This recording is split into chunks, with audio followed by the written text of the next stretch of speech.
Mes chers collègues, nous poursuivons notre matinée d'audition de la mission d'information sur les droits de diffusion audiovisuelle du sport. Pour cette nouvelle audition, nous recevons M. Laurent Nicolin, président de Foot Uni et du Montpellier Hérault Sporting Club de football, accompagné de Madame Marie-Hélène Patry, déléguée générale de Foot Uni, et de M. Bruno Belgodère, délégué général adjoint. Madame, messieurs, je vous souhaite la bienvenue et vous remercie chaleureusement d'avoir accepté notre invitation à cette audition qui, je le rappelle, est retransmise en direct et en différé sur le site de l'Assemblée nationale. Foot Uni est une organisation toute jeune dans le monde du football puisqu'elle a vu le jour au mois de juin. Elle succède aux organisations historiques qui étaient l'UCPF d'une part et Première Ligue d'autre part pour unir sous une même bannière l'ensemble des clubs de football professionnels. Les fonctions que vous occupez à Foot Uni et M. Nicolin à Montpellier vous donnent une vision d'ensemble sur le monde du football professionnel qui sera précieuse pour les travaux de notre mission. Quel regard portez-vous sur les difficultés actuelles du football français? Quel bilan tirer de l'affaire Mediapro? Comment consolider les circuits de financement du sport? Voilà autant de questions qui nous intéressent, vous le savez, et qui feront l'objet d'un riche échange, notamment avec notre rapporteur, M. Cédric Roussel. Sans plus attendre, je vous laisse la parole pour un exposé liminaire d'une dizaine de minutes, M. Nicolas, qui sera suivi de l'échange et de nos questions et de vos réponses. Je vous laisse la parole. Et monsieur le député, merci beaucoup. Oui, effectivement, on a fusionné les deux syndicats parce qu'il semblait opportun pour le football français de montrer un peu une preuve de solidarité, d'être un peu tous ensemble. Donc, ça a duré quand même quelques temps, quelques mois. Ça ne s'est pas fait en quelques jours, mais on va dire que malgré le Covid nous a aidés à nous rassembler, à discuter, à échanger pour avancer. Donc, on a enfin réussi à refusionner, redevenir comme à l'origine, tous ensemble à l'époque de l'UCPF. Donc, c'était déjà une chose importante pour moi et pour certains de mes confrères. À l'heure d'aujourd'hui, de tête, sauf erreur, il n'y a qu'un seul club pour l'instant qui n'a pas adhéré, un seul club professionnel pardon, qui n'a pas adhéré à Foot Uni. Ce sont 89% des clubs français de Ligue 1, de Ligue 2 et de National, les 3 clubs de National ont adhéré. Donc ça prouve quand même une certaine unité et une certaine idée et le même état d'esprit qu'on a tous ensemble pour essayer d'être ensemble pour traverser cette période assez compliquée. Période assez compliquée avec, bien entendu, le Covid qui a impacté tout le monde, mais pas plus le football que d'autres critères de la société. Je pense que tout le monde en a été touché. Il y a eu des aides, on a pu bénéficier de certaines aides de l'État qui ont permis l'année dernière d'équilibrer les clubs plus ou moins. Et certains ont souffert, certains s'en sont sortis, certains ont géré mieux que d'autres vu leur structure, vu leur budget, notamment le mien, où l'année dernière j'ai réussi à avoir, grâce aux aides, on a limité la casse, on n'a pas perdu d'argent. Bon, cette année, c'est un peu plus compliqué. Et surtout parce qu'il y a eu aussi, il y a le Covid, mais il y a aussi Mediapro. Donc, ça a été le double effet qui se coule, si on peut dire. Je ne sais pas si le terme est très bon, mais bon, c'est quand même, on l'a pris de plein fouet. On va dire qu'on n'aurait pas eu, on aurait eu que le Covid, on aurait souffert, mais on aurait pu réussir à passer à travers. Mais c'est vrai qu'on a dès la signature de Mediapro, quand c'est arrivé alors en octobre, en novembre, je ne sais plus exactement, qu'ils ont cessé tout. C'est vrai que ça a été une double peine parce que tous les clubs, dont le mien, j'en suis honnête, on avait tablé nos budgets avec des droits télé doublés, enfin moi pour ma part. Donc on s'est retrouvé avec des contrats et des salaires. À l'époque, on a dû garder des joueurs ou prolonger des joueurs en sachant qu'on allait avoir les droits financiers de Mediapro. Donc c'est vrai que ça a été on a souffert, quoi. Donc, moi, le premier, j'ai énormément souffert l'année dernière et cette année. Alors, on essaye de gérer au mieux, on essaye de réduire les coûts, on essaye de réduire notre budget, on essaye de réduire notre masse salariale. Ce que moi, je suis en train de faire, notamment vis-à-vis de la Ligue de football et de la DNCG. L'idée, c'est sur 3 ans, moi, j'avais une masse salariale qui était d'environ 30 millions d'euros l'année dernière, pour essayer de l'amener dans 3 ans à 20 millions d'euros, pour la réduire de 10 millions d'euros. Là, pour l'instant, cette année, on est à 26. On va essayer de tendre pour le baisser un peu plus l'année prochaine, mais c'est pas facile quand on a des gens sous contrat. On va pas les tuer, hein, donc ils sont là, donc ils sont bien là, donc on essaye on essaye de faire du mieux possible, on essaye de vendre, on essaye de renégocier, on essaye de tirer sur la baisse. Mais c'est vrai que voilà, l'opération Mediapro plus Covid a doublement impacté les clubs français de Ligue 1 et aussi ceux de Ligue 2.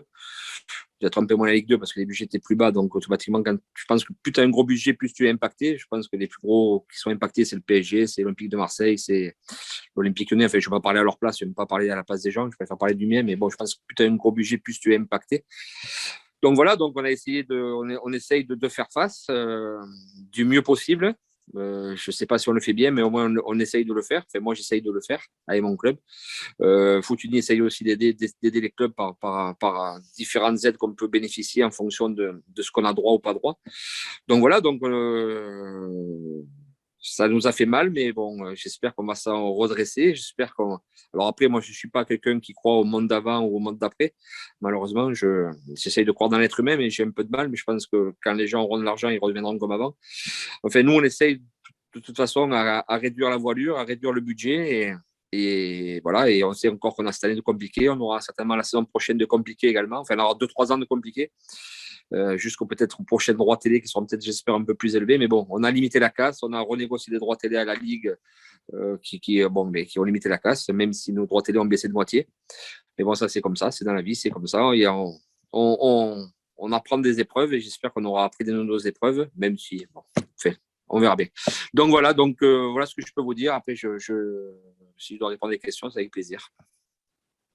Monsieur Nicolin, est-ce que aujourd'hui vous voyez au sein de Footuni aujourd'hui une convergence des réflexions des présidents de clubs, comme vous venez de l'aborder, sur un petit peu ce nouveau modèle économique qu'il faudrait pouvoir atteindre dans les prochaines années?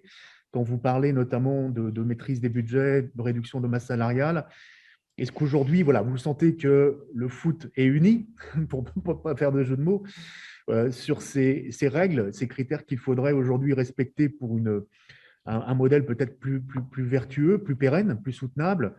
Est-ce qu'on va vers un salary cap collectif de 70% par rapport par exemple, aux ressources des clubs? Est-ce qu'on va vers des règles d'encadrement du nombre de joueurs en contrat professionnel dans l'effectif, par exemple?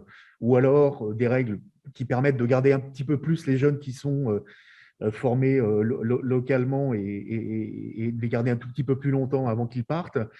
Voilà. Est-ce que vous sentez aujourd'hui que ça progresse, ces réflexions?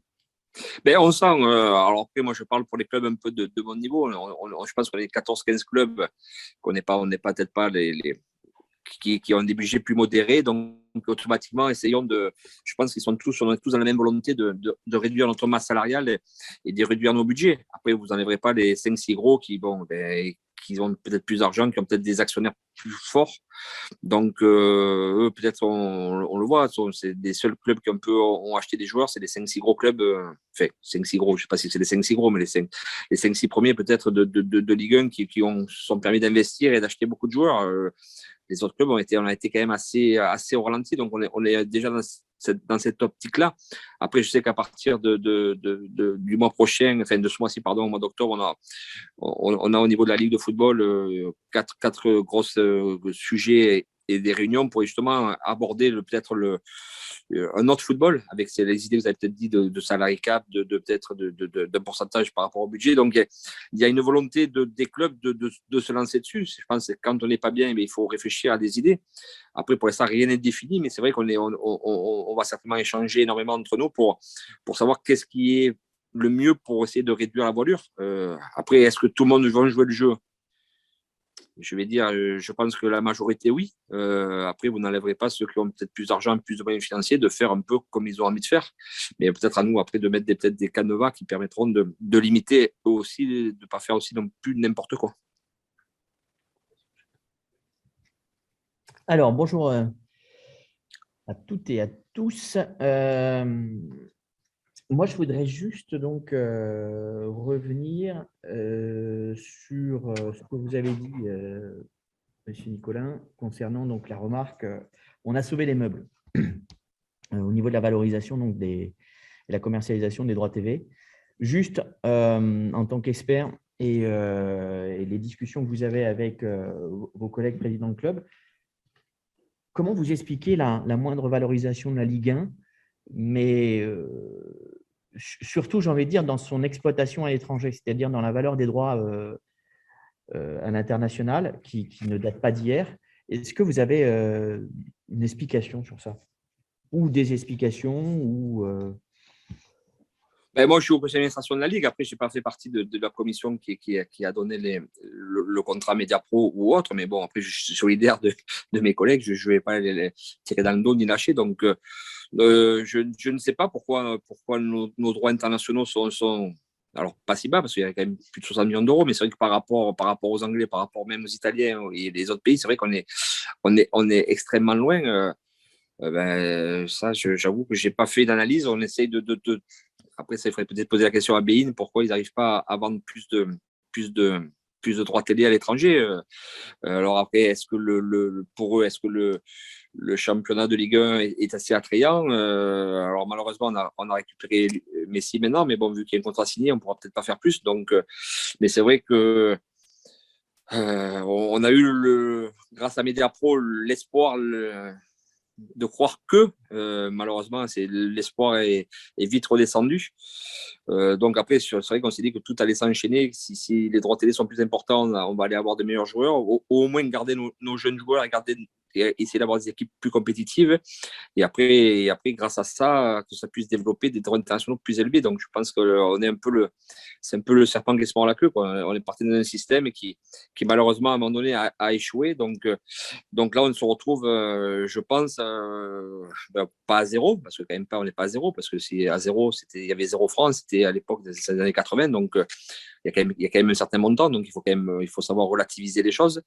Mais je pense que voilà, la Ligue a un an et demi pour préparer au mieux le prochain appel d'offres pour justement s'améliorer sur les droits internationaux et puis s'améliorer aussi tout en sachant raison garder, sans partir non plus sur des montants fous, mais au moins des montants qui sont peut-être plus au niveau du championnat de France. Si d'ici 3 ans, on arrive toujours à garder un certain niveau, si le PSG ou un autre club français gagne une Coupe d'Europe, c'est beaucoup de paramètres qui font que le football français ne sera plus valorisé que s'il y a peut-être une victoire aussi en Coupe d'Europe. Donc, on a l'équipe de France qui a gagné la Coupe du Monde, donc qui a donné peut-être un coup de booster, mais en sachant que 70% de l'équipe de France joue à l'étranger. Donc voilà, donc c'est vrai que c'est pas facile parce qu'on n'a peut-être pas un championnat entre guillemets attractif, on a un championnat très jeune, on a un championnat formateur. C'est peut-être la richesse et la force de la France. On a des centres de formation très performants. Après, c'est vrai que l'histoire de Mediapro nous permettait peut-être de conserver plus longtemps nos jeunes joueurs. Malheureusement, là, pour certains clubs comme comme le mien, pardon, on sera peut-être plus avoué à vendre dans les 2-3 ans qu'à conserver nos joueurs. Vous disiez tout à l'heure, je crois, j'avais cru comprendre que vous aviez, comme d'autres, justement, je voulais savoir si beaucoup de présidents avaient aussi un peu anticipé la recette de droit TV, en tout cas issue du contrat avec Mediapro. Et du coup, mais est-ce que entre cette période de temps 2018, attribution mai 2018 et jusqu'à, je dirais, la vulgarisation de l'offre, et enfin la connaissance de l'offre définitive de Mediapro, vous avez vu arriver le truc ou pas? De quoi, l'échec de Mediapro, que de voir arriver l'échec? Est-ce que vous étiez toujours confiant en fait? Enfin, je parle pour vous, c'est par un retour d'expérience. Hein, parce que t'es confiant? Oui. Enfin, moi, pendant la crise du Covid, c'est vrai que moi, c'est vrai que j'étais un des premiers à dire quand le Premier ministre avait dit stop Édouard Philippe avait dit stop pour le championnat, c'est vrai que je me suis dit, bon, c'est fini, on serre les dents, ça va durer 3 mois, et puis il va arriver, réglons vite au plus vite, parce qu'il va arriver Mediapro, il va y avoir, voilà, on va retrouver financièrement une certaine assise, et grâce à Mediapro, on va pouvoir franchir le cap du Covid. Oui, effectivement, oui. Moi, je suis quelqu'un alors peut-être trop, pas le mot honnête, mais j'ai confiance dans les choses signées, et quand une chose est signée, pour moi, c'est de marbre, quoi. Donc c'est vrai que, après, moi, je ne suis pas un spécialiste des droits audiovisuels, donc après, on nous disait, il y a des Chinois derrière, ils ont les droits télé espagnols, ils ont d'autres droits, donc effectivement, on s'est dit, voilà, dès le mois d'août, plutôt on attaquera la saison, plutôt Mediapro sera opérationnel, plutôt on aura des moyens financiers qui nous correspondent et qui nous permettront, comme je vous dis, oui, de passer le Covid. Donc, on a peut-être été incrédule, on a peut-être été un peu novice sur la chose, mais moi, c'est vrai que quand on me dit quelque chose, qu'on me promet, moi, c'est vrai que je n'ai pas l'esprit tordu, donc j'ai confiance dans les gens quand on signe des documents et quand à la Ligue, l'expert comptable nous dit ou les avocats nous disent il n'y a pas de souci, tout est en règle. Bon, ouais, effectivement, c'est comme si moi demain, alors c'est un peu difficile pour moi, je suis mon propre patron, donc je ne vais pas dire que je vais m'augmenter, mais si quelqu'un me dit demain tu viens chez moi, je vais te doubler ton salaire et tu embauches chez moi dans 2 mois, bon, si quelqu'un. Bon, après, il y a peut-être le côté mercantile, je ne sais peut-être pas la bonne chose qu'il faut dire, mais bon, tu te dis, bon, mais si on me le propose, c'est que je vais l'avoir. Et si tu arrives et t'embauches et qu'on te paye le même salaire, c'est sûr qu'effectivement, il y a un problème, quoi. Je pense que vous allez avoir beaucoup de gens qui vont taper à votre porte demain, hein, parce que si vous reprenez ça. Ah, si je double, oui, effectivement. Non, mais tout ça pour dire, juste pour faire un état des lieux, mais vous avez fait partie du comité de pilotage ou pas? Non, je ne crois pas. Non. Mais juste avec votre recul, parce qu'il n'y a pas eu d'audit qui a été demandé par la LFP, mais il n'empêche que je suppose que chaque président qui a vécu un peu dans sa chair le problème en a tiré un peu des conclusions. Mais vous, si on peut savoir un peu quelles sont les réflexions que vous auriez sur justement déjà le fait même qu'il s'agisse d'un appel d'offres ou très clairement, donc c'est le plus offrant, hein, bon, c'est le principe de l'appel d'offres, on est d'accord, mais juste pour rappeler que c'est quand même le plus offrant et le mieux-disant qui a remporté la mise. On a découvert au travers des auditions effectivement qu'il y avait une part de note qualitative, mais qui était un peu à la marge. Je crois qu'elle était maximum de 10% d'appréciation globale. Tout ça pour dire qu'aujourd'hui, est-ce que vous en tirez, vous, des conclusions sur les appels d'offres et sur les manières de faire les appels d'offres? Si je peux peut-être vous soumettre celles qui ont été faites par les précédentes auditions. Certains se posaient la question d'allonger la durée des contrats, la date de règlement des paiements, de demander des garanties financières fortes, et notamment Jean-Marc Micheler qui proposait de séparer rigoureusement au sein de la Ligue les personnes chargées de la prospection de celles chargées de l'instruction des candidats pour permettre peut-être, enfin, je sais pas pour permettre peut-être, c'est ce qu'il disait, pour permettre une expertise donc contradictoire. Donc, ces 4 points, qu'est-ce que vous en pensez, vous, quand je vous dis ça? Oui, je pense déjà la durée, c'est peut-être pour. Alors après, moi, je ne proche pas pour ma parole, je penserais plus c'est par rapport aux gens de télé. C'est vrai que plus la durée est longue, plus ça leur permet peut-être d'équilibrer leur budget et faire peut-être une meilleure offre parce qu'ils savent qu'ils vont pouvoir l'amortir sur plus de temps. Après, qu'il y ait quelque chose d'indépendant, pourquoi pas? Ça, c'est possible que ce que dit M. Micheler. Alors, on ne va pas dire qu'on écoute comme le pape, mais bon, on écoute quand même avec attention. Il est quand même assez compétent là-dedans.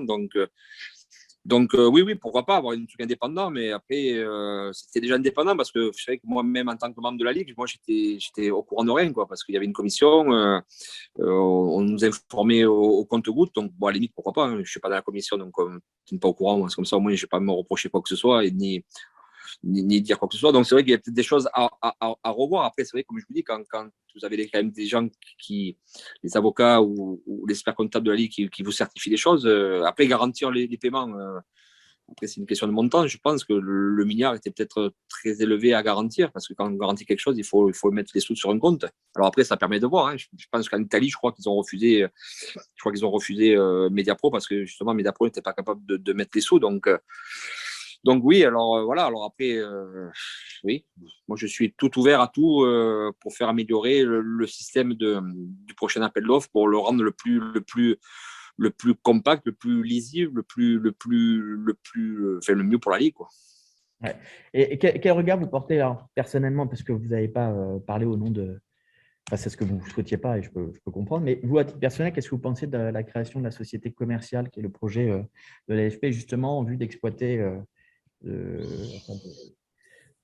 Et ça, c'est toujours pareil. Moi, je ne suis pas un expert des finances, donc tout le monde me le vend en disant que c'est quelque chose de très bien. C'est vrai que le premier rapport, c'est vrai que quand on crée quelque chose comme ça, je pense que ça nous permettrait d'avoir une trésorerie, déjà un apport financier conséquent pour les clubs, pour déjà nous aider à sortir de la crise actuellement. Je pense, c'est vrai que si quelqu'un devait récupérer X% de la société commerciale et verse un certain montant, c'est vrai que ça ça nous permettrait, moi je suis honnête avec vous, l'année prochaine, je sais que j'attaque la saison avec moins 20 millions d'euros. Donc automatiquement, c'est vrai que ça nous permettrait d'équilibrer nos budgets sans être obligé de vendre. Après, s'il faut vendre, on a l'habitude, on le fait. Donc, c'est pas un problème.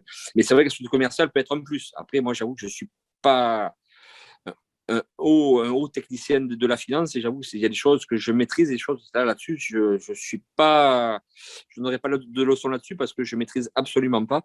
Mais je pense, c'est vrai que ça peut être un plus pour nous, les clubs. Alors, bon, oui, parce que tout ça revient donc à savoir comment est-ce qu'on sort de la télédépendance ou en tout cas on réduit la voilure, hein, puisque je crois que par rapport à d'autres pays et d'autres championnats, on arrive à des niveaux qui sont importants de télédépendance, entre 70 et 80%. 80%. On entend de la bouche de certains présidents, en tout cas qui sont venus être auditionnés ici, cette nécessité de diversifier en fait les ressources, mais également de regarder du côté des charges. Alors là, j'en viens donc au sujet d'actualité, qui a été un sujet d'actualité pendant la crise Covid et qui est ressorti, j'ai envie de dire, et qui a donné lieu à des discussions plus soutenues encore du fait de l'ajout du défaut de Mediapro. Au début de l'année 2021, je veux parler des discussions en termes d'encadrement de salaire, donc de salary cap. Où est-ce que vous en êtes, vous, président? Et même, est-ce qu'il y a une concertation, puisque l'intérêt du foot uni, je comprends, c'est que de s'entendre déjà et d'éviter trop de discussions, j'ai envie de dire, mais d'avoir une discussion globale maintenant et qui concerne tout le monde d'un coup. Concernant ce principe de salary cap qu'il faudra nécessairement aussi envisager au niveau européen, mais déjà au niveau, vous, des dirigeants français. Oui, par rapport à l'association des joueurs aussi. Est-ce que vous avez des discussions qui ont avancé depuis le début de l'année 2021 ou est-ce que vous en êtes? Non, il n'y a pas eu de discussions qui ont avancé. Comme je dis, on doit avoir des commissions et la Ligue pour en parler, mais je pense que c'est une bonne chose. Après, comme vous l'avez vous-même précisé, il faut que ce soit aussi au niveau européen parce que on ne va pas non plus s'auto-flageller les Français. Après, je pense qu'on est très bon pour ça, pour s'auto-mettre des petites choses pour se bloquer nous. Mais bon, donc après, il faut trouver un système intelligent et puis pas aussi permettre que ça bloque les petits et qu'il n'y a que les gros qui puissent recruter et faire des gros salaires. Il faut aussi donner la chance à les petits clubs. Je me considère comme un petit club, de pouvoir à un moment donné aller rivaliser plus haut. Mais c'est sûr qu'il faut mettre des canevas pour bloquer des choses parce que, alors après, est-ce que c'est le nombre? Est-ce que c'est un pourcentage? On n'a pas encore évoqué entre nous. Il y a des idées, il y a des discussions par rapport au budget, par rapport à différentes choses. Donc, alors moi, après, j'ai un œil attentif parce que moi, je suis un petit budget, donc je ne veux pas non plus me dire du jour au lendemain, si je suis bloqué X% de ma masse de mon budget, je ne peux pas recruter plus, quoi. Donc, bon, après, vous me direz, je suis un club formateur, je ferai jouer des jeunes, c'est pas plus mal non plus. Mais il faut trouver un système qui peut correspondre à tout le monde, qui peut, ouais, effectivement, mais si on veut passer sur réduire les coûts et passer sur autre chose, c'est sûr qu'il faudra ou réduire les effectifs ou plafonner une masse salariale. Ça, alors est-ce qu'il faut faire comme à l'américaine en disant vous avez droit à temps et vous avez droit à 2-3 gros joueurs que vous mettez cher et puis les autres moins. Pour l'instant, je vais être honnête avec vous, on ne l'a pas évoqué entre nous. On en discute de temps en temps avec certains présidents quand on est plus ou moins proches et selon les rendez-vous d'avant-match, tout ça. Mais pour l'instant, on n'a rien d'établi, rien de précis. Mais il y a une forte volonté de la Ligue et de nous aussi Fortuny qu'on arrive à cloisonner quelque chose, quoi. Il y a un autre volet aussi qui est très important, M. Nicolin, c'est la diversification des ressources si on veut sortir un peu de cette télédépendance pour la plupart des clubs, en tout cas de Ligue 1.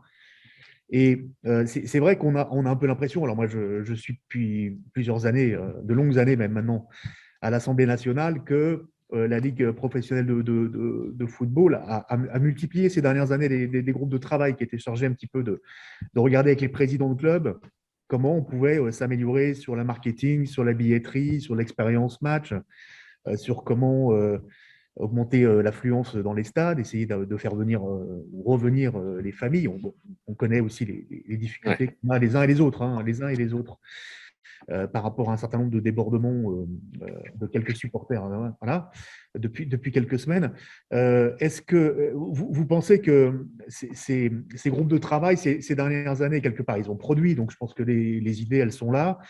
Est-ce que finalement Mediapro n'a pas agi un petit peu comme le Mirage? On s'est dit, bon, allez, maintenant, on va augmenter de 60% nos droits télé. Vous l'avez dit tout à l'heure, ça vous a conduit à vous projeter sur les exercices budgétaires suivants en imaginant que ces droits allaient augmenter de façon significative.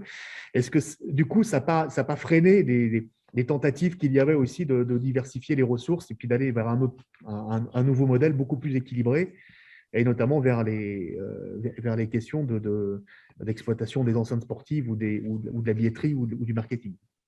Ah, mais c'est sûr, ça a été l'arrivée de Mediapro a été un facilitateur d'idées. Ça, c'est sûr qu'il faut être honnête. Quand de journée on vous double vos droits télé, il y a peut-être des choses que vous réfléchissez un peu moins. Après, ça n'empêche pas, je pense, que le PSG, vu le budget qu'ils ont, d'essayer de grandir au maximum, donc de chercher d'autres revenus.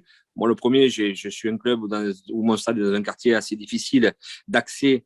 Donc, on est depuis même avant Mediapro, on est sur l'idée de faire un nouveau stade. On est en train de discuter pour justement avoir un nouvel outil qui me permettrait d'augmenter mes revenus de plus de 10 millions d'euros. Donc, c'est vrai mais bon, après, ça passe par un investissement privé, moi personnel. Donc, avec on va faire un stade 100% privé. Donc, ça nous va nous coûter de l'argent. Mais bon, pour que le club puisse bénéficier d'argent à côté, effectivement. Donc, je pense qu'il y a toujours pareil. C'est vrai que Mediapro a caché, c'était l'arbre qui cachait la forêt, mais bon, ça n'empêche pas qu'après, chaque club, je pense, de son côté, essaye d'avoir plus de spectateurs, essaye de donner mieux à ses VIP, donner mieux dans les loges, d'essayer de créer, malgré tout, il y a quand même des choses, moi qui vis dans tous les stades tous les week-ends, bon, il y a quand même des choses qui vont bien, hein. Tout non plus ne va pas mal et c'est pas non plus, tout part pas à volo, quoi, hein. Il y a des problèmes financiers, effectivement, mais bon, je pense que chaque club à son niveau, que ce soit le dernier de Ligue 1 ou le premier, essaye d'avoir plus de spectateurs, essaye que les fans qui viennent dans le stade aient des choses où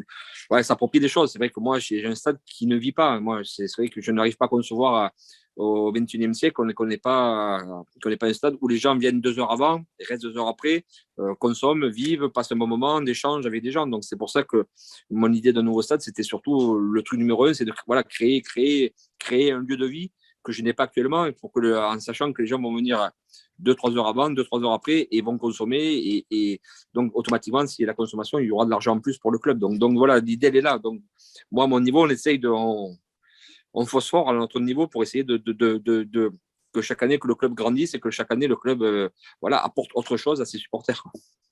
Alors, la mission a pour but aussi de ça, c'est-à-dire de réfléchir, comme vous l'avez dit, de regarder dans le rétro pour savoir ce qui s'est passé, ce qu'il ne faut plus faire, mais aussi de trouver des solutions pour se projeter et pour faire en sorte que, parce que nous sommes des députés français, que nos clubs soient compétitifs et nos clubs français soient compétitifs, en tout cas dans les meilleures dispositions. Donc, je dis ça parce que, notamment quand vous parlez d'une acquisition d'un stade que vous allez faire sur des fonds privés, on a entendu aussi dans d'autres auditions et on le constate qu'il y a beaucoup de difficultés donc, à attirer des investisseurs français, on va dire, en tout cas des investisseurs, oui, français dans le football français, que ce soit dans l'investissement direct dans les stades, enfin dans les clubs, pardon, ou que ce soit en termes de sponsoring. Comment vous expliquez ça, si vous avez des explications, et surtout, qu'est-ce que, sur ce point de vue-là, investissement dans des infrastructures et attractivité des investisseurs, est-ce que dans les différents groupes de travail que vous avez des points pour pouvoir les remédier et des points qui seraient législatifs ou réglementaires? Vous-même, vous êtes chef d'entreprise, hein, monsieur Nicolin, et entrepreneur, et vous drainez des partenaires qui sont des chefs d'entreprise aussi dans l'ancrage territorial du club de Montpellier, un petit peu comme nous à Saint-Étienne. On voit bien aujourd'hui dans l'hypothèse de la vente du club qu'il y a 3 options qui semblent se dessiner, qui sont complètement différentes en termes de philosophie, hein. Soit un rachat par des industriels et des partenaires qui ont un fort ancrage territorial, soit un fonds d'investissement, alors on connaît, hein, il y a des précédents aussi, soit une personne qui arrive de l'étranger qui dit qui dit pouvoir réunir, parce que pour l'instant il ne l'a pas montré, de l'argent, d'avoir des financements et qui part de sa fortune personnelle. Voilà, c'est quoi le modèle qui permet de stabiliser un petit peu les clubs Vous avez parlé des 5 ou 6 gros tout à l'heure, mais ils sont derrière, quoi. Oui. Ouais, je sais pas, chaque club a son identité, chaque club a sa culture. Après, c'est vrai que, alors nous, je ne vais pas refaire l'historique. Nous, le club a été créé en 1974 par Louis Nicolin, par mon père, qui est d'un club de division d'honneur, d'un club de quartier. Il en a fait un club qui l'a amené à la Coupe d'Europe, gagner la Coupe de France et être champion de France. Alors, je ne vais pas dire qu'on est un petit village gaulois irréductible, mais c'est vrai qu'on a des fois, quand je vois la carte des clubs français, je me dis qu'on va, à force, on sort un peu ça sort un peu ouais, le club nous appartient, moi et mon frère, enfin, la holding Nicolin à 99%. Donc, c'est vrai qu'on n'a pas de partenaires ni étrangers ni d'autres dans notre club. Donc, c'est vrai on a un fonctionnement qui est peut-être enfin, qui est pas le même que les autres. Après, chaque club a son fonctionnement. Donc je ne sais pas quel est le meilleur système ou pas le meilleur système. Après, c'est vrai que c'est surprenant que là, aujourd'hui, qu'il y ait souvent que des fonds américains ou des fonds étrangers qui viennent racheter les clubs français. Je n'arrive pas à comprendre. Après, il faudrait demander aux grands patrons du CAC 40 pourquoi ils ne veulent pas investir dans les clubs français. C'est vrai que alors peut-être des fois c'est peut-être plus au rugby, peut-être que la mentalité du rugby peut-être plaît plus que le football. Mais bon, s'il y a des gros gens, des gros groupes étrangers qui viennent, c'est qu'ils doivent avoir un intérêt quelque part. Alors lequel, je ne sais pas, parce que je ne me suis jamais posé la question encore de vendre le club à des riches investisseurs étrangers. Mais c'est vrai que ça pose question, quoi, parce que alors est-ce qu'on on est certainement le sport le plus populaire, mais qu'il y a peut-être un déni d'image assez conséquent, assez important. Quoi qu'il arrive, le foot sera toujours. On ne voit que les mauvais côtés du football, on ne voit jamais les bons. Nous, on fait des choses, c'est vrai qu'au niveau local, que des fois, les gens se posent: ah ouais, vous faites ça? Mais je dis: oui, on aide les hôpitaux, on fait plein de choses à notre niveau, que fait ce qui est des rôles sociaux qu'on doit avoir, ce qui est logique, et qu'on soit footballeur, qu'on soit handballeur, qu'on soit rugbyman ou autre, je pense que c'est logique de s'investir dans sa ville, dans sa commune, dans sa métropole. Donc c'est vrai qu'il y a peut-être une déficience d'image du football, donc on le voit encore avec des supporters, de suite ça prend une envergure assez conséquent. Donc il y a tout un travail. Nous, au niveau de Foot Uni, on essaie d'y travailler, mais c'est vrai qu'on a peut-être une image écornée pour certaines choses. Alors il y a l'argent. Donc vous allez me dire, c'est vrai que le raccourci, à un moment donné, il ne faut pas aller plus loin. Il y a beaucoup d'argent dans le football, donc automatiquement, il y a de la jalousie et il y a de la critique. Après, comme je dis souvent, moi j'ai des footballeurs qui gagnent bien leur vie, hein, rassurez-vous, il n'y a pas de problème pour eux. Mais c'est vrai que quand je vois les salaires de certains joueurs d'étrangers dans des grands clubs français, c'est vrai qu'on se dit qu'on fait pas le même. Je suis pas le président d'un club de foot comme les autres, quoi. On fait pas le même métier, donc après voilà, c'est à nous peut-être de travailler sur notre image, de travailler de montrer aussi qu'il y a des belles choses dans le football, il y a des belles émotions qui se passent, il y a des gens qui viennent au stade. Moi, j'ai des enfants, j'ai des femmes, j'ai des familles, donc c'est pas non plus, j'ai pas que des ultras qui jettent des torches et qui sautent sur la gueule avec les supporters de Bordeaux, quoi. Donc j'ai aussi des familles, des gens qui prennent plaisir à venir au stade. Alors malheureusement, dans un stade peut-être pas très accueillant, dans un stade peut-être pas très très très sexe, effectivement, il est pas rock'n'roll mon stade. Donc voilà, on essaye de l'améliorer, on essaye de faire ce qu'on peut. Après, le stade n'est pas à moi, il appartient à la métropole. Donc c'est pour ça l'idée d'avoir un nouveau stade, pour justement pouvoir offrir quelque chose de mieux, de plus réfléchi, où les gens prennent plaisir à venir. Donc ouais, il y a du boulot. De toute façon, on a du boulot. On est le sport numéro 1, mais on est aussi le sport peut-être le plus critiqué. C'est paradoxal, mais c'est comme les gens aussi, ils n'aiment peut-être pas ceux qui gagnent, mais ils aiment quand même les gens qui gagnent. Les gens aiment Paris, aiment Marseille, vont les critiquer, mais regardez, nous, quand on a été champion de France en 2012, on aurait pu dire: c'est super, c'est un petit club qui est champion devant les Qataris. Bon, ça a été pour certains, ça a été ça.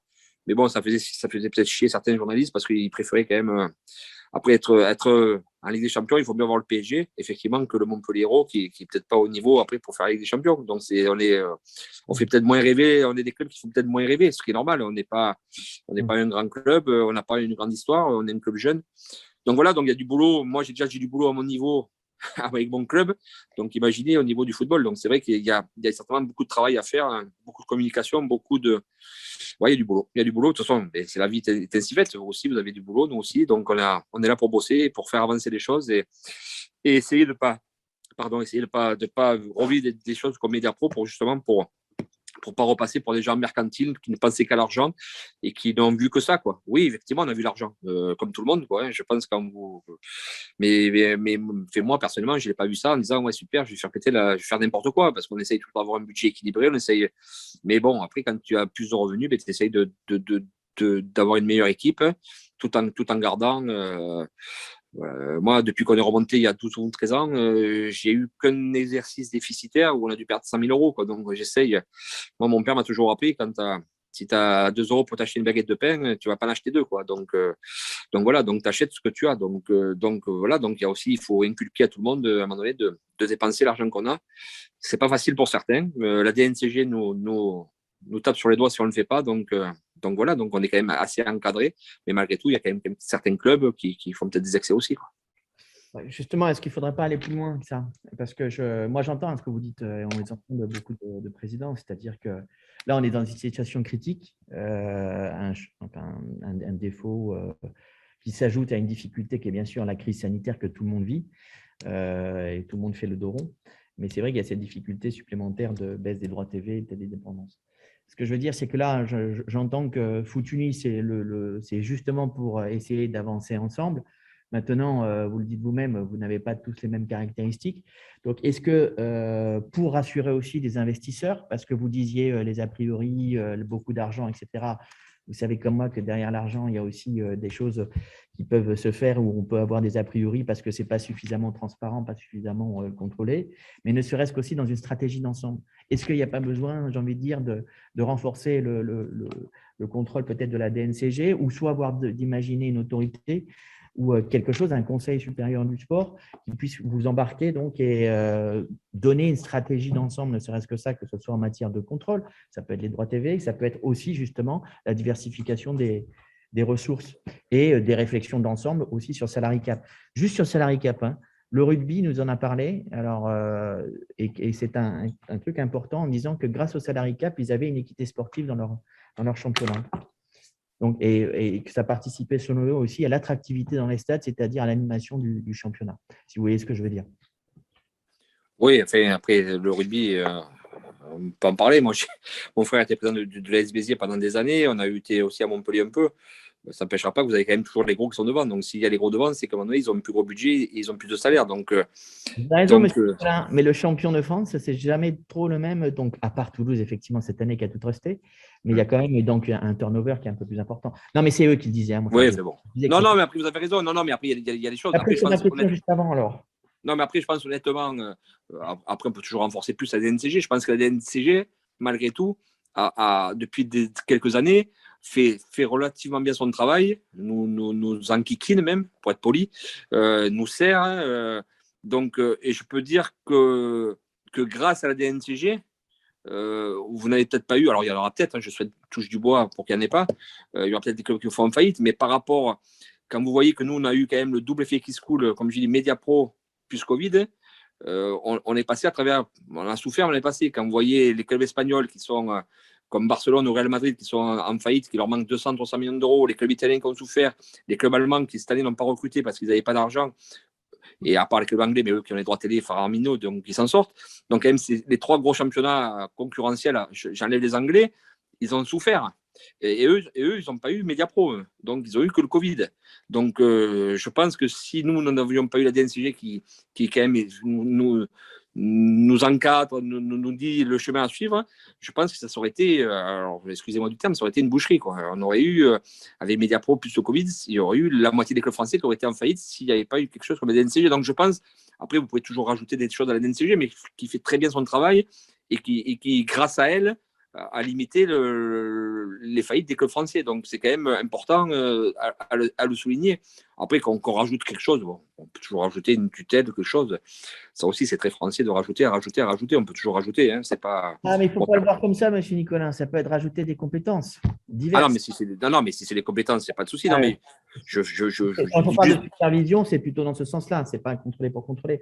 Mais vous voyez bien qu'il y a le monde audiovisuel. Je pense que voilà, il y a la compétence audiovisuelle qui fait qu'aujourd'hui, on a une valeur de championnat qui est la valeur que veut bien donner, le prix que veut bien donner donc les diffuseurs, ce qui n'a aujourd'hui, avec du recul, avec l'arrivée de Messi, rien à voir avec peut-être je dirais peut-être, je ne sais pas. Moi, je pose la question, mais c'est vous qui êtes mieux placé, le niveau sportif. Et puis après, il y a la stratégie marketing. Vous parliez vous-même. Il y a plein, enfin, voilà. Et puis il y a je reviens à attirer aussi des investisseurs qui ont besoin de français, qui ont besoin d'avoir peut-être plus de visibilité aussi dans la compréhension et je parle du foot, mais je parle de tout le sport, moi. Je ne dis pas que je ne suis pas focus sur le foot. Hein. Je dis qu'il y a cette réflexion-là que vous vivez, c'est la même chose pour toutes les autres disciplines. Vous, la stratégie audiovisuelle, davantage, parce qu'il y a une télédépendance, vous avez les seuls à avoir monétisé avec le rugby et plus de basket, malheureusement, mais pour l'instant, donc les droits TV. Mais c'était plutôt dans ce sens-là. Hein. Oui, non, non, mais je suis d'accord avec vous. Après, malgré tout, après, il y a peut-être une réticence vis-à-vis du football, je ne sais pas, parce que malgré tout, on parle d'investisseurs français, parce que malgré tout, les investisseurs étrangers sont là. Alors après, est-ce qu'ils se disent aussi que c'est peut-être moins cher de racheter un club en France que de racheter un club en Angleterre ou en Espagne? Ça aussi, c'est certainement.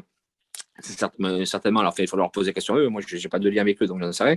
Après, c'est vrai que c'est le côté des investisseurs français. À part M. Pinault qui est au Stade Rennais, c'est vrai qu'on n'a pas des gros groupes français qui sont prêts à investir dans le football. Alors après, est-ce que le football, pour eux, c'est peut-être pas assez noble, c'est peut-être pas assez vendeur, je ne sais pas. Après, ça dépend des régions, après, ça dépend. Et puis peut-être qu'on n'a pas aussi des grandes sociétés qui sont peut-être prêtes aussi à investir dans les clubs français. Ou alors qu'ils ne voudraient peut-être pas payer certains montants. Je n'ai pas d'idée parce que moi, je ne me suis jamais posé la question de vendre mon club. Donc, pour l'instant, j'aurais essayé de vendre, j'aurais peut-être eu des contacts, j'aurais peut-être plus d'éléments pour vous dire il y a telle chose ou telle chose. Mais bon, pour l'instant, je suis à milieu avec mon frère de se poser la question là. Donc, oui, il y a peut-être plein de choses à faire. Après, comme je vous dis, tout n'est pas négatif, tout n'est pas rose, mais tout n'est pas négatif. Il y a quand même des stades qui se modernisent, il y a des beaux clubs, il y a des belles ambiances. Bon, voilà. Après, bien sûr, il faut essayer d'améliorer, de tirer vers le haut le plus possible. Mais il y a peut-être des choses qui sont déjà bien, qu'il faut les garder. Et puis après, comme vous dites, il faut apporter peut-être une plus-value pour apporter un petit plus, que ce soit à la Ligue, à la Fédé. Après, demain, si vous nous enlevez la taxe buffet, c'est sûr qu'automatiquement, on aura un peu plus d'argent aussi.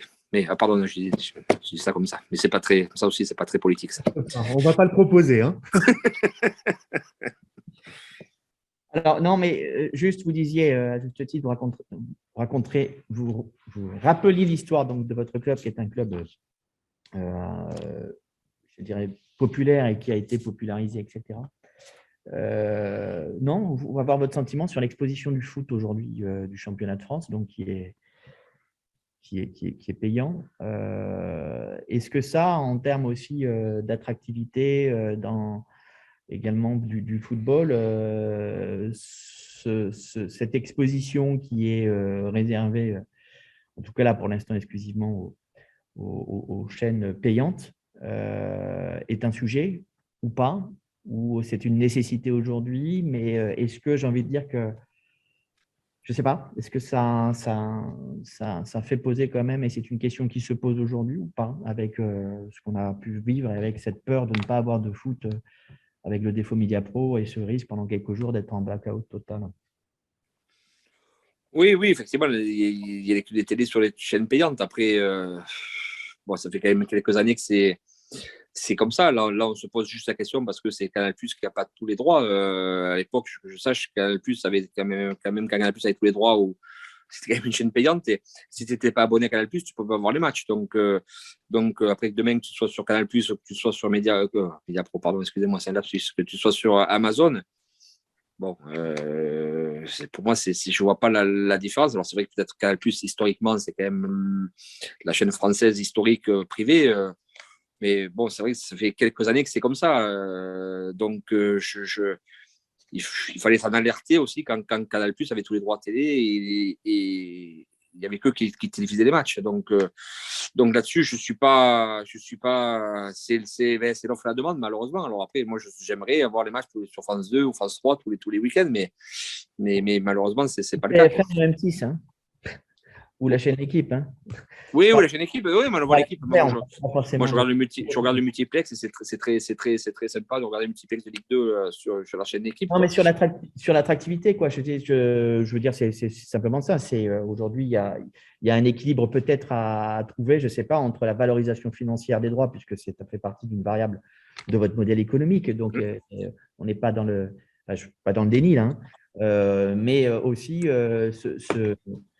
je dirais ce qu'on a vu ces derniers mois, accéléré peut-être par le défaut Mediapro, mais cette recrudescence ou plutôt ce faible nombre d'abonnés que nous avait annoncé Mediapro, etc., avec moins de personnes qui regardaient visiblement, alors peut-être plus en pirate aussi, mais qui regardaient donc les matchs de foot. Ouais, mais c'est Mediapro, je pense pour moi, hein, alors après, je ne suis pas l'expert du truc, hein, je pense que déjà, ils ont été très, très longs à un moment donné à proposer leur offre. Donc, ça a été un chantier parce que même moi, le premier, j'avais M. Roussier, que je connais en tant qu'ancien président, et je lui ai dit, bon, c'est quand que vous allez faire votre offre parce que ça, on s'abonne où, on fait comment? Et puis après, je pense que l'histoire de que Canal s'est associé avec Bein, ça a été pour moi, ils ont tué dans l'œuf Mediapro, quoi. Vraiment, à mon analyse, quoi. Je pense que à partir du moment où Canal avait signé un accord avec Bein, ça, ben voilà, ils n'ont pas pu pouvoir vendre à Canal après. Donc, d'entrée, ils se sont, voilà. On va dire que le bébé, malheureusement, il est mort dans l'eau du bain, quoi, avant même d'en sortir, quoi. Donc oui, après, mais je pense que Amazon, alors après, je n'ai pas du tout, parce qu'ils ne nous les communiquent pas, je n'ai pas du tout le nombre de gens qui sont abonnés au foot. Après, ce qui est sûr, c'est qu'Amazon a plus d'abonnés que Canal+. Donc la logique. Pardon? De ce qu'on peut vous dire, c'est que la Ligue est content et Amazon est content. Bon, si tout le monde est content, alléluia, on va faire Moi, ça va être sympa. Alors. Non, voilà, donc je sais que déjà, à la base, voilà, Amazon a plus d'abonnés que Canal+. Donc, automatiquement, tu devrais toucher plus de monde. Alors, est-ce que c'est les mêmes personnes, pas les mêmes personnes? Après, je sais que quand nous, on passe sur. Moi, j'ai eu un écho d'un match que j'ai joué à Lille. Je passe sur Canal+. Alors, je ne sais plus lequel, ça me fout sur un Canal+, perdu où on a fait plus de 400 ou 500 000 spectateurs, alors que le match anglais sur Canal+ normal a fait plus de 200. Donc, bon, ça prouve aussi qu'il y a quand même une attractivité du football français par rapport au football anglais. Après, Canal fait son jeu, c'est normal, ils mettent le foot anglais en avant et le rugby en avant, mais ça, après, ça c'est leur logique, ils se débrouillent, c'est leur problème. Est-ce que la répartition des droits de diffusion aujourd'hui, elle vous semble satisfaisante entre les clubs là? On est revenu à l'ancien système, enfin, c'est le système qu'on avait déjà négocié. C'est vrai que quand on a eu le quota Mediapro, on avait réussi à imposer, on avait une majorité de clubs à imposer une certaine équité vis-à-vis des gros. Ça avait un peu crié, mais voilà, comme on avait la majorité, on avait réussi à passer. Donc c'est vrai que là, c'était bien. Maintenant, on verra le prochain appel d'offres s'il va y avoir des changements. Après, bon, j'aimerais toujours avoir un peu plus. Après, je trouve qu'on fait un peu trop la part aux gens qui sont télévisés en prime. Donc, je trouve ça un peu pas déloyal, mais bon, c'est un peu déséquilibré ce côté-là, parce qu'il y a beaucoup d'argent de ce côté-là. Ça, je trouve pas ce système très égalitaire, parce qu'il suffit que tu sois à l'Olympique de Marseille, même si tu fais une mauvaise saison, tu vas être automatiquement passé en prime parce que c'est normal, tu es un des plus grands clubs français. Donc, automatiquement, tu vas rester en haut et tu vas toucher plus d'argent. Donc, pour moi, c'est pas très logique. Mais bon, après, ça, c'est ma logique à moi parce que je passe pas souvent en prime. Donc, je peux grommele, mais un peu dans mon coin. Donc, mais sinon, non, après, moi, vous savez, je me satisfais de ce que j'ai, je me débrouille avec ce que j'ai. Et puis, avec ce que j'ai, j'essaye de faire un budget, de faire au mieux, quoi. Après, c'est à moi d'aller trouver d'autres argent ailleurs, quoi. Ok, écoutez, bon courage. Hein. On va essayer. Et surtout, donc, il y a un objectif. Vous fixez des objectifs en termes d'audience dans les stades, parce que là, vous voyez une évolution positive là, depuis qu'on est déconfiné. Est-ce que les incidents de stade là, que vous avez vécu aussi pour part ont eu un effet là? C'est juste une question d'actualité, j'ai envie de dire, qui n'a rien à voir avec la mission, mais quand même, puisque ça participe à l'attractivité dans les stades, Ouais. donc à vos Oui, recettes, La qualité du spectacle. Ouais. et la qualité du spectacle. Je pense honnêtement, je pense que la qualité du spectacle, et moi qui regarde un peu les matchs, elle est quand même vachement intéressante. Il y a beaucoup de beaux matchs. Je suis même surpris de l'intensité d'un peu tous les niveaux et ça joue très très bien. Après, moi, le stade, c'est vrai que bon, pour moi, ils sont là. Après, je n'ai pas encore atteint ma moyenne. Je dois être à 10 000 12 000. D'habitude, je suis à 14 000 15 000 de moyenne, mais je pense que c'est vrai qu'il y a malgré tout, il y a le pass sanitaire. Donc, le pass sanitaire, moi, j'ai des ultras qui sont, voilà, qui viennent pour ça parce qu'il y a le pass sanitaire, même s'ils sont vaccinés. Hein. Donc, après, ne me demandez pas pourquoi. Je ne suis pas dans leur logique, mais bon, ils m'ont expliqué. Donc, c'est vrai qu'il y en a quelques-uns qui viennent, mais pas tous. Donc, c'est vrai que je perds un peu là-dessus. Certains clubs aussi. Mais après, je pense que nous, on a fait une campagne assez tardive d'abonnement parce qu'on ne savait pas trop où on allait. Donc, on est à 5-6 000 abonnés en 3 semaines, un mois. Donc, on en est quand même content. Non, ça se. Honnêtement, alors c'est vrai que c'est pas plein encore, parce que je pense qu'il y a des gens qui ont toujours la crainte d'attraper le virus, ça c'est quand même logique. Il y a le pass sanitaire, donc certaines personnes qui sont réfractaires ne viennent pas. Mais en gros, non, je pense que les stades petit à petit revivent, ça se remet en place. Alors c'est vrai que s'il n'y avait pas plus ces débordements, c'est vrai que ça doit quelque part impacter pour certaines personnes encore hésiter à venir, mais en gros, je trouve que ça répond bien et il y a du monde dans les stades. Oui. Ça vit. Ok, que ça vive, le plus longtemps possible. Tout à fait. C'est pour ça qu'on s'intéresse à ce sujet. Et on a eu un très beau derby en plus dimanche soir. Tout à fait. Voilà, beaucoup d'actions, beaucoup de fumigènes aussi. Alors là-dessus, on a une position, je pense, qui est partagée par Cédric, mais si on est en train d'expérimenter, hein, ça a été fait en Ligue 2, ça a été fait aussi sur un match entre Grenoble et Toulouse il n'y a pas très longtemps, un encadrement de l'allumage en sécurité de fumigènes. Bon, si on peut faire à la fois l'animation et la sécurité tout à fait des supporters, je pense que ce qui est dommage, c'est les fumigènes jetés sur le terrain. C'est sûr que là, ça c'est intolérable ça. Et qui conduisent d'abord à mettre en danger effectivement à la fois les stadiers et les joueurs, et puis surtout à l'interruption de certains matchs. Donc là, c'est vrai que on va à l'encontre des intérêts du football. Bon. Non, là, c'est vrai que vous pourrez vous parler du stade de Nice et du filet de sécurité pour les bouteilles.